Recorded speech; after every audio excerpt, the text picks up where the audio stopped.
KJB TV News at 6. I'm Ricky Street, and these are the top stories from today. We start tonight with an urgent news report. An elderly thin man is still missing and has been since last night.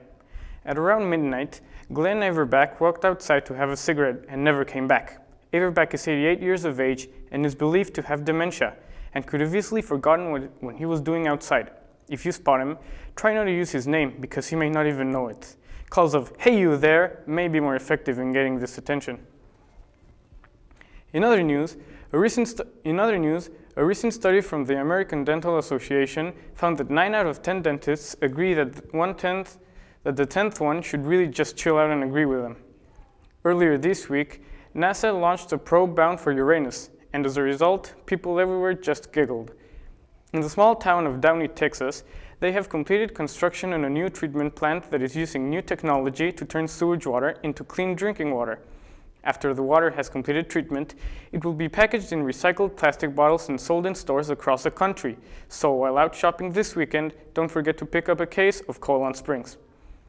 We now send it over to our weather and traffic girl, Gina Lamposana, with the weather update. It's sunny! No, it's raining! Actually, I don't know! Ugh.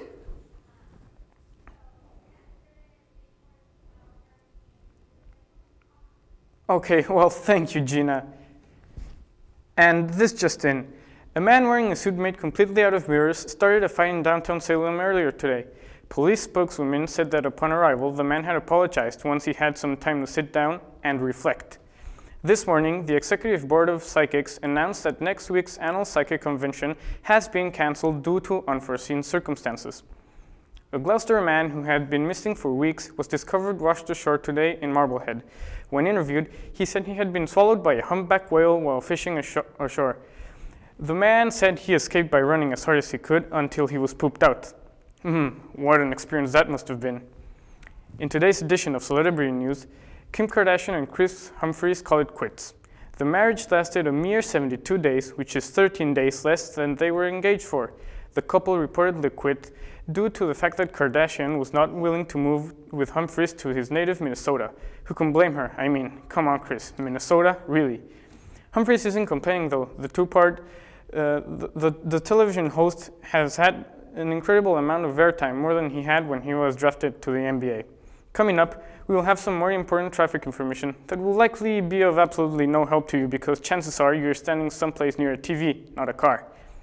As you first heard here on KJB TV News, there is an ongoing zoo animal outbreak in North Shore area.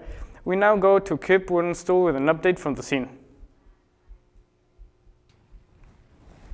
Kip Woodenstool here, live with KJB News. We're in Lynch Park, Beverly, Massachusetts, where 20 miles away from Stoneham, we've seen repercussions of the animals being let out of the zoo. As you can see, if my cameraman will tilt over here, we've had a couple track sightings of a few cougars, possums, and perhaps some blue whales. Research has shown that Tuesday's freak lightning storm may have triggered an electrical malfunction in the cages at the Stone Zoo. A whopping total of 59 animals escaped from the zoo, and within hours, dozens of sightings had already been reported to authorities throughout the Cape Ann region. So far, there's only been one casualty. 63-year-old Kyle Zanzibar was mauled and viciously dismembered by a black bear while raking leaves on his property in Marblehead. Earlier today, me and the KJB team were able to catch up with a few parkgoers and ask them about their eyewitness experiences. Some of them were a little too close for comfort. We're live with Jonathan W. Cunningham, who got a little bit too close with one of these zoo animals. John, you want to tell them your story? Yeah, like a day after the initial breakout of the animals down at the Stone Zoo, I was over by the shore walking my dog, and a black bear actually came running out of the woods, and my dog got between me and the bear, but the bear was still able to reach over, and he actually clawed me right in the eye. That's why I got this black eye here, and luckily, from KJB's initial report of the zoo escape, I happened to have my bear mace on me, and I was able to scare the bear off and avoid further harm. We got an 11-year-old boy, Charlie Chilton, who's been stuck in a tree for 6.5 hours.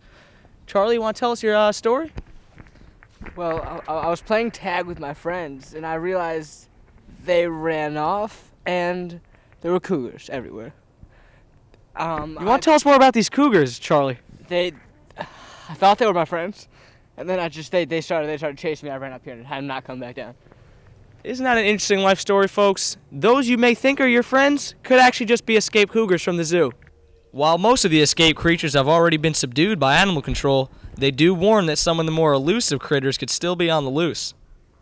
Boy, it's been a long day in Lynch Park, folks, but we're trying to get to the bottom of this case, and this is a promise from me personally to your house. We will not be leaving this park until each animal is taken accountable for or either brutally murdered. There goes Charlie, huh? Well, folks, I'm a little bit tired, and to be quite frank, I'm going to be sharing a van with some burly guys tonight, so back to you in the studio. Thanks, Skip. And now, here's with a traffic update, Gina Lamposana. Lots of traffic, lots of traffic, lots of traffic. Thanks again, Gina. A new law in West Virginia has guaranteed relatives of death row inmates 2 front row seats to the execution. This legislation has the entire state in outrage. Not only are opponents of the death penalty angered, but season ticket holders too. Presidential hopefuls Mitt Romney and Rick Perry exchanged harsh words this past week. Perry says that Romney should not get the nomination for the Republican Party because of how his stance on health care is the same of Obama's. In return, Romney said that Rick Perry should not get the nomination because, I mean, just look at him, he's Rick Perry. Yesterday, billionaire real estate mogul Donald Trump publicly called Comedy Central TV host Jon Stewart's comments on Republican candidate Herman Cain a racial rant. Stewart, who hosts the comedic-based Daily Show, came under fire after he poked fun at Cain's recent campaign ads. Trump's heir had no comment on the matter. A Massachusetts family recently got lost in a Danvers corn maze. Luckily, before it got dark, 2 local heroes came to the rescue to lead the family to safety. The authorities called the children's acts courageous and daring. Amtrak recently decided to drop its train speed limits from the previously regulated 75 miles per hour to 69 miles per hour. The decision stems from a recent meeting between train safety experts and a large group of giggly teenage boys. A man in Newton was saved last night when his seeing eye dog that was trained to dial 911 successfully alerted emergency responders to a house fire. It was a close call, however, because paramedics had trouble locating the address of Woof Woof. And now, back over to the Traffic and Weather Center with Gina.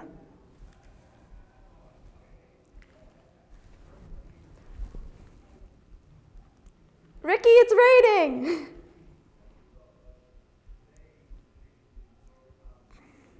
Okay then, in other news, a new iPhone app called Trigger Tracker allows parents to get routine updates directly to their phone to the whereabouts of their kids as they trick-or-treat on Halloween. That explains all the groups of toddlers I saw out trick-or-treating alone this year. The U.S. Tobacco Company announced that from November 1st to New Year's Eve, it will donate a percentage of its profits to the National Volunteer Firefighters Association. In return, the tobacco company asks that for the remainder of the year, everyone pretend that cigarettes don't cause cancer. The animal rights group PETA recently published an article which persuaded followers to sign a petition pushing for the introduction of a robotic groundhog that would be used on Groundhog Day instead of the infamous John Posostny film. Just one more groundhog out of work in this economic recession. In recent weeks, local police have been getting more and more complaints on neighborhood dogs chasing after joggers and cyclists. Authorities have urged citizens to act accordingly if or when this occurs. In an official statement, they say, when approached by a dog, turn towards him, point and say firmly, "No," or "Go home." Repeat as needed. A gun shop in Boston was raided by federal agents yesterday morning. To the surprise of many, all they found were weapons. Go figure. Well, that'll do it for tonight's edition of KJB TV News. For everyone here at KJB TV, I'm Ricky Street signing off. Good night and good luck out there.